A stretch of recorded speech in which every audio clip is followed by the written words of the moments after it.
back to our second last episode of this month, February. Now remember, we're still in the month of love, February, and we're still dealing with love all over. Meaning we've dealt on our last season, we've dealt with a beautician who worked on your beauty stuff. And on today's episode, we're going to have somebody, or our guest is somebody who's a hairdresser. So it's all about your beauty, making yourself beautiful for yourself and also your loved one.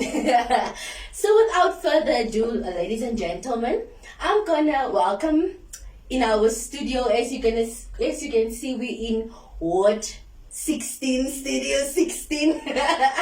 So this is none other than Mrs. Crescentia Mokhele. She was raised in Clocolan.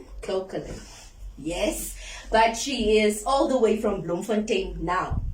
She's married and she has 3 beautiful children. She's a hairdresser, she's a beautiful woman, and she just loves working with people.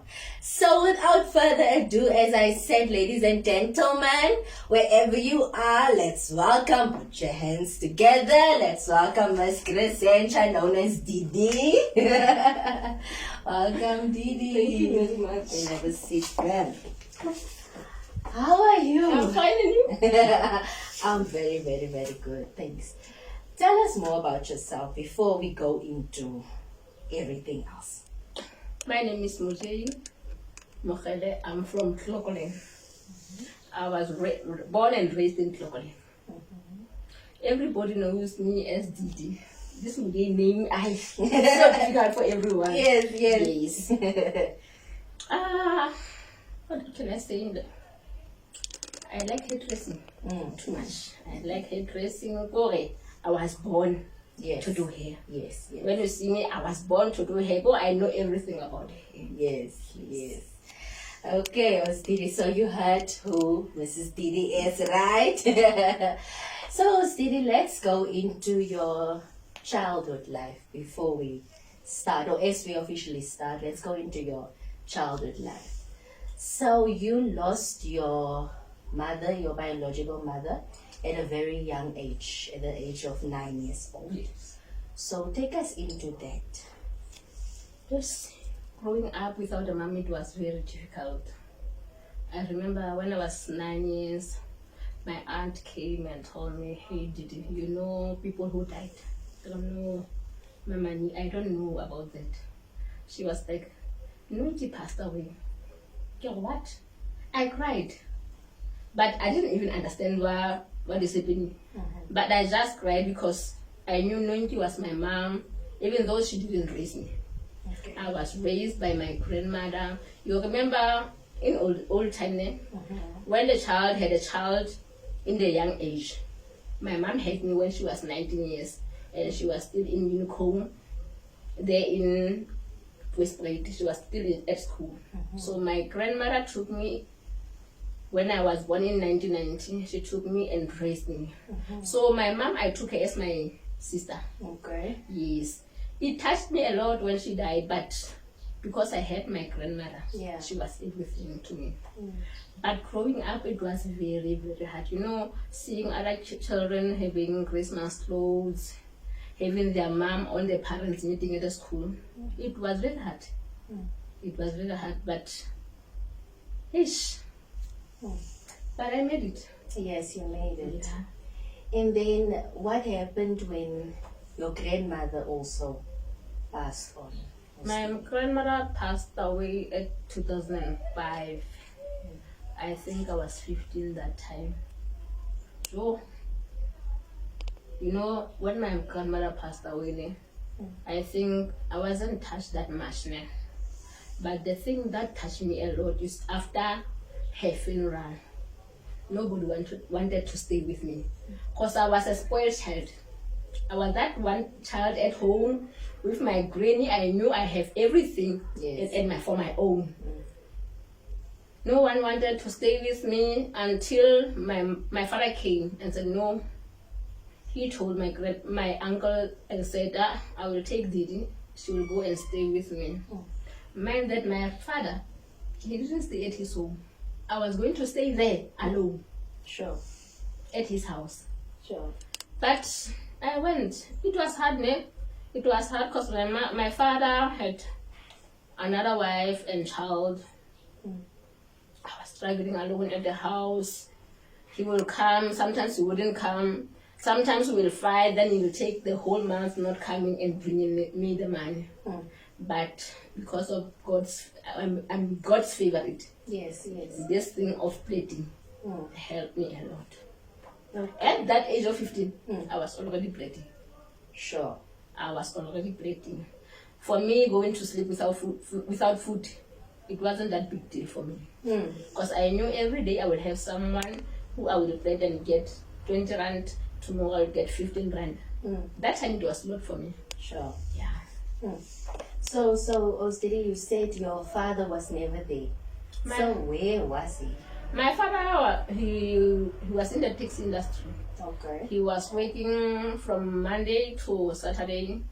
He would come at home in the morning, Saturday, then go back to work Sunday afternoon. I was always alone at home. And you know, growing up alone at home, you end up doing wrong things. Because I was home alone, I would go and drink. It was only 2 days when I would become a child. Sure. Saturday, Sunday, I know I'm a child. I'm at home with my dad. But Monday to Friday, no. Yes. But he was okay coming to fatherhood. He would bring me money to buy food. It was only me because I was naughty. I would buy alcohol that time, not buying food.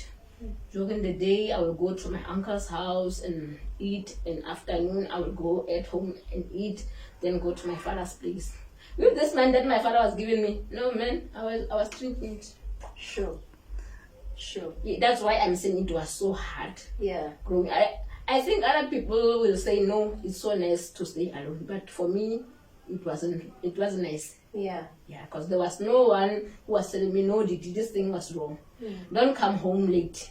Don't do this. There was no one who was there for me that time. Although I had my sister. My sister wasn't at Global at that time. She was still in fixed pay. She was still in high school.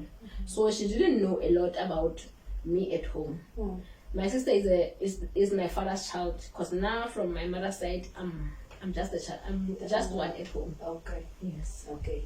And you also said that you started at the age of, I think it's 15, started plating people's hair. So who taught you that and where did you get that passion from? I have my cousin sister Osdora. Osdora she used to plait us at home now. I would see Osdora plating. As I told myself, I also wanna plait. And you know, my first client was also Mati and Mrs. Marisani. I've been plating them since that time. Sure. Well, every style that I saw in the TV or in the magazine, I will go and try it on Austen Mati. If I saw something beautiful, I will call Mrs. Marisani and tell her, hey, me, come, I saw this, come, let me plait you. That's how I started plating. Okay. Wow. And then, Ostiri, you said, you basically said that you hated school. You were a child on a Sunday and a Saturday. But why is it that you hated school that much? What was the reason behind that? I think that time I needed support. I needed support from other people, so I didn't get anything. Even if I was suspended at school, there was no one who was going with me at school. Because my father is not there during the week. My uncle is working. There was no one who was helping me with the school things, even the school clothes. Can you imagine I was buying myself school clothes at that age? I was buying myself school clothes. Sometimes Ausimati will give me some money to buy something at home. So for me, I saw that going to school is a waste of time because I have my own talent. Hairdressing doesn't need even me to go to school. Oh, that time. Yeah. That was my mind that time. Mm-hmm. I saw school, for me to go to school, it was useless because most of the time I will go to school the whole week, attending 2 or 3 periods. Sure. Even though I was that brilliant in tourism and business, but I didn't like school. I was just going to school for accounting, business, and tourism. Those teachers, even if you can ask them if I was always absent, they will tell you, no, Didi, she's always at school. But for other subjects, I was always absent. Sure. But I was around the school. I was there at school, but not in the class. Sure. Because you didn't have support. Oh, wow. Sure. So, sure.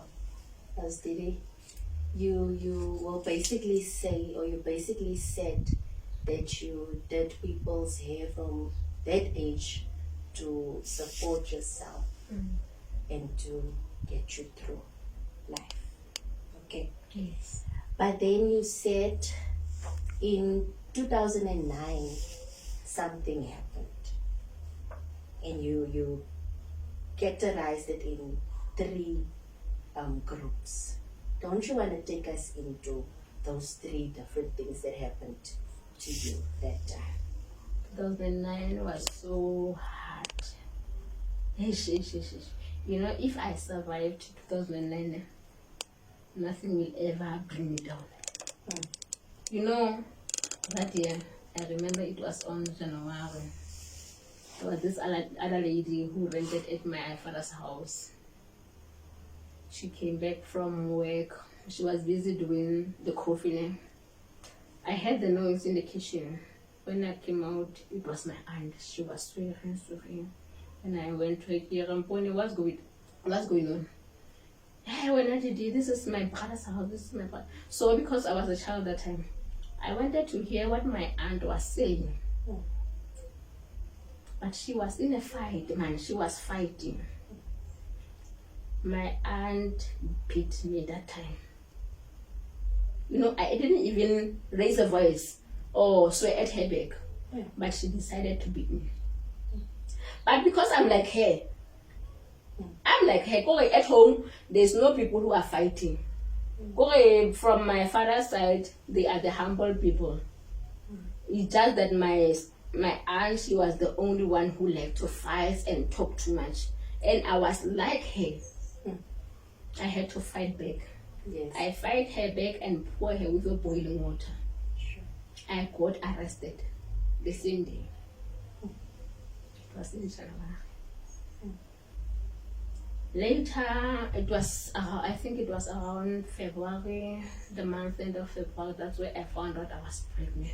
Sure. And I got expelled from school. That's the second thing that happened to me that year. Except in June, I gave birth to my son, Kifu.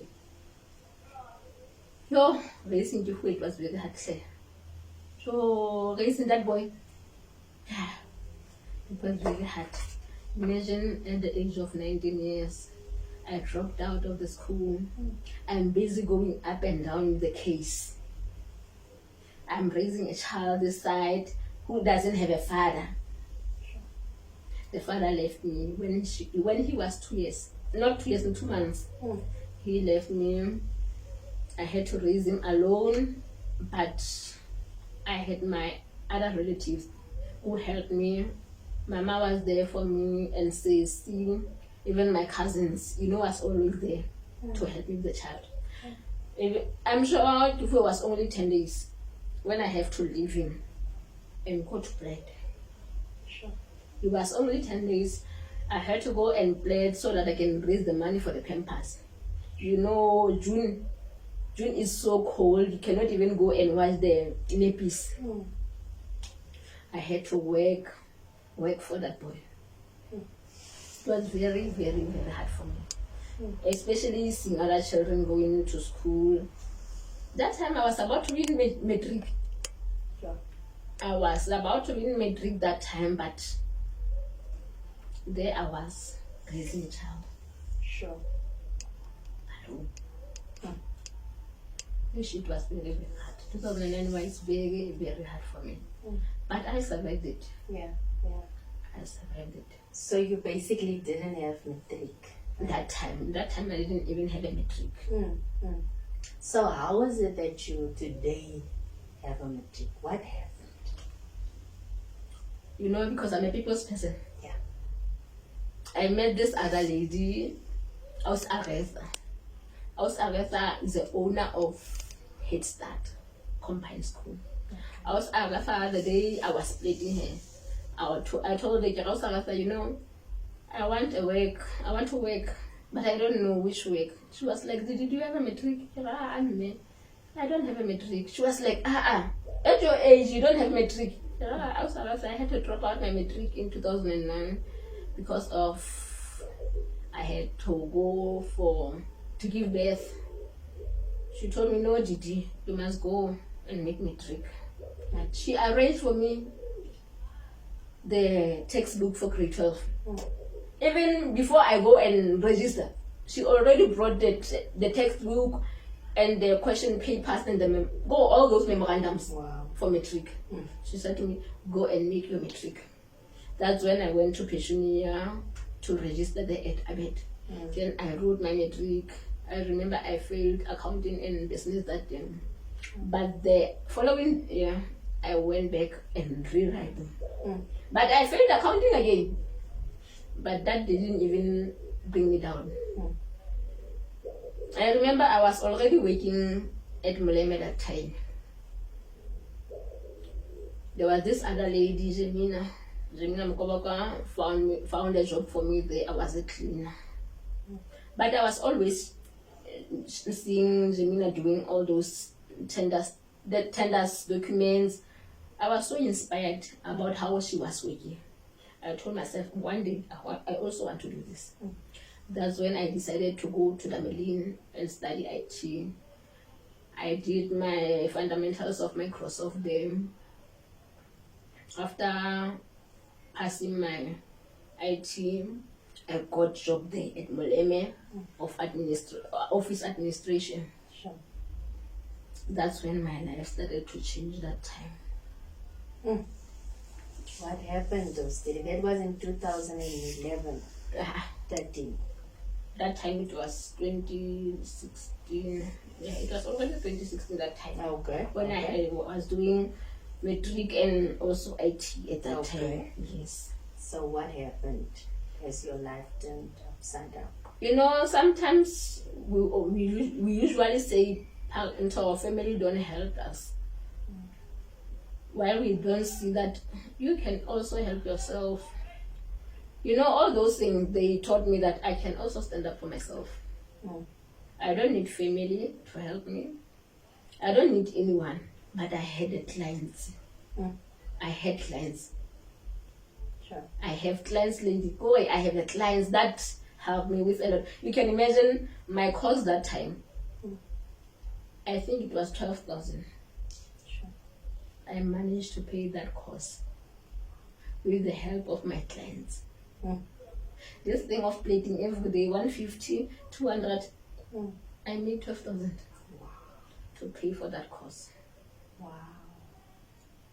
Wow. So Osdiri, you a mother as well. You are a wife and you a hairdresser. How do you balance all that whilst having all these qualifications and things? Hey man, Your back? you know, being a mother is very tough. It's very tough. But at least I have a support from my husband. My husband is really, really helping me. Very, very helping me.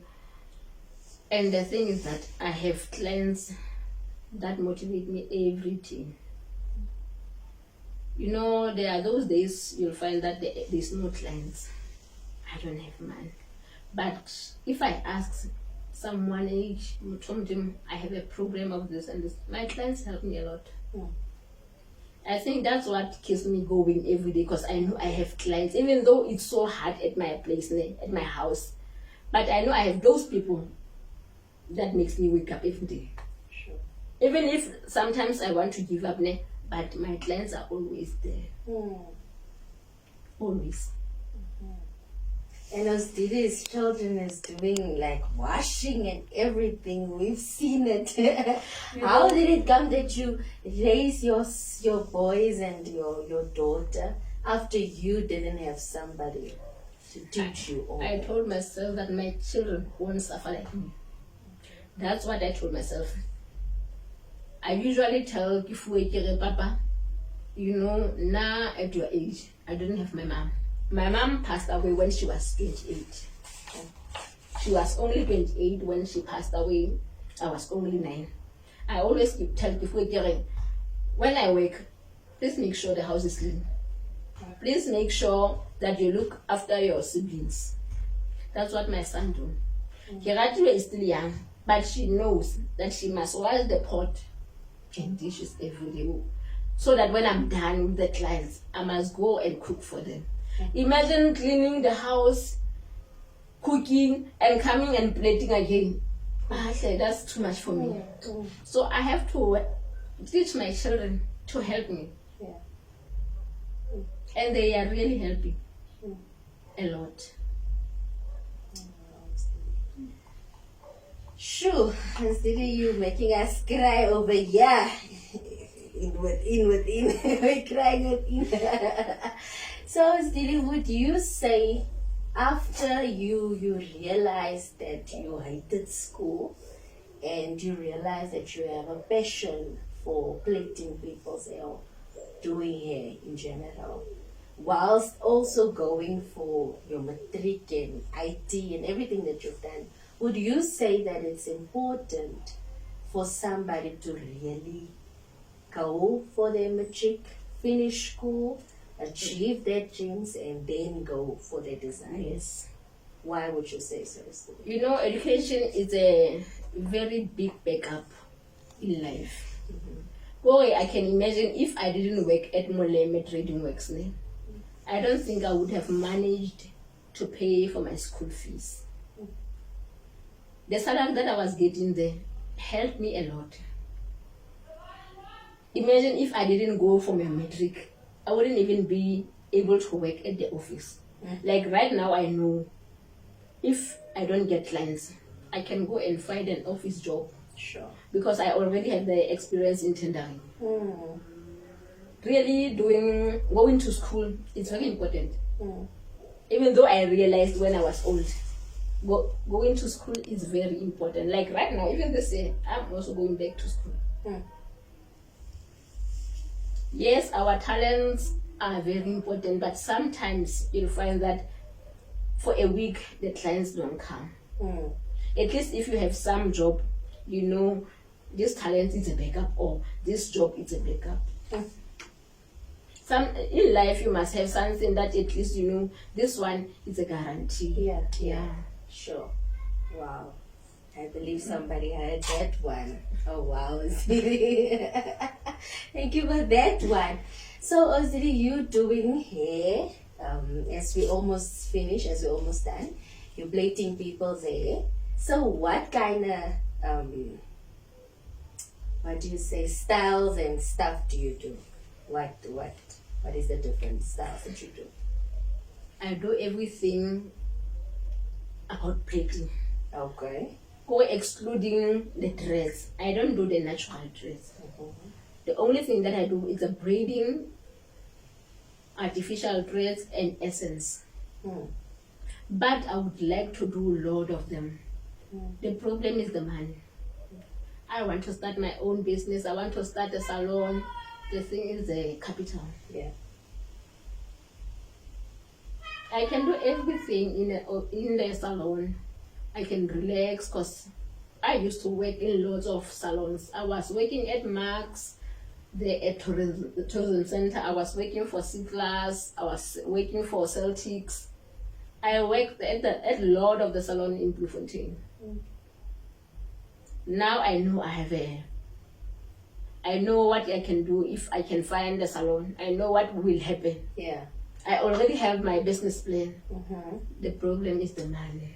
Okay. To start the business. But you're going back most this year. Born. I'm going to school. I'm going to study. I know that's where I will find what I'm looking for. Yes, most I definitely. know. Most definitely. I All the know. best. Right, so we will also share all the things, your details, and Yes. people can make contact with you. Ostidi, you're staying in Bloemfontein.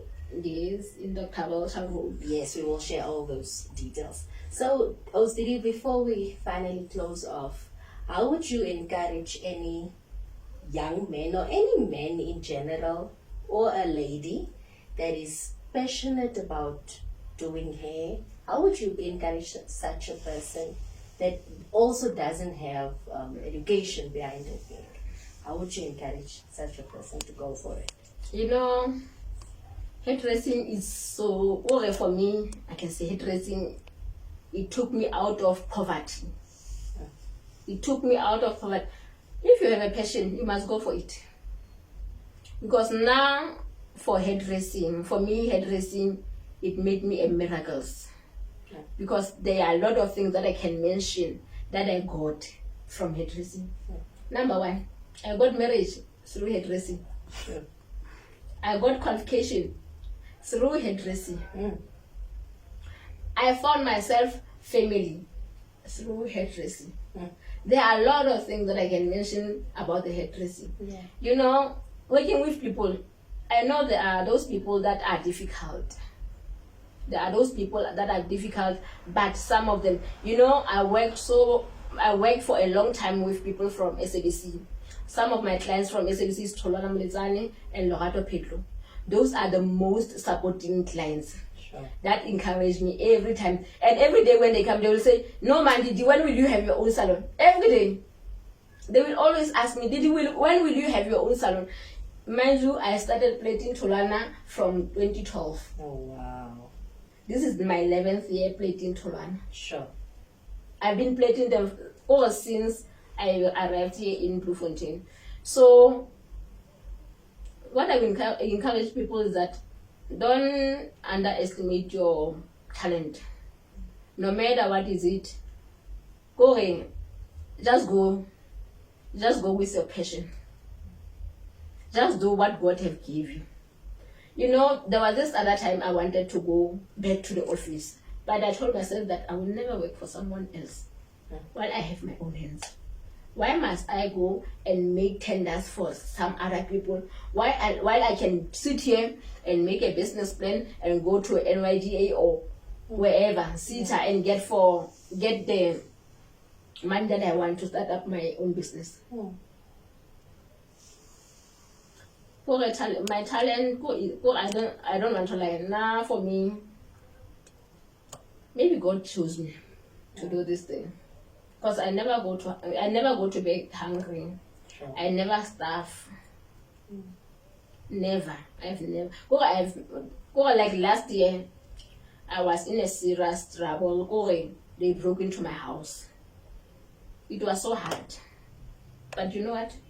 My clients came through. My clients was there. My clients was always there, checking up on me. Imagine if I didn't have clients. Because my family was that distance.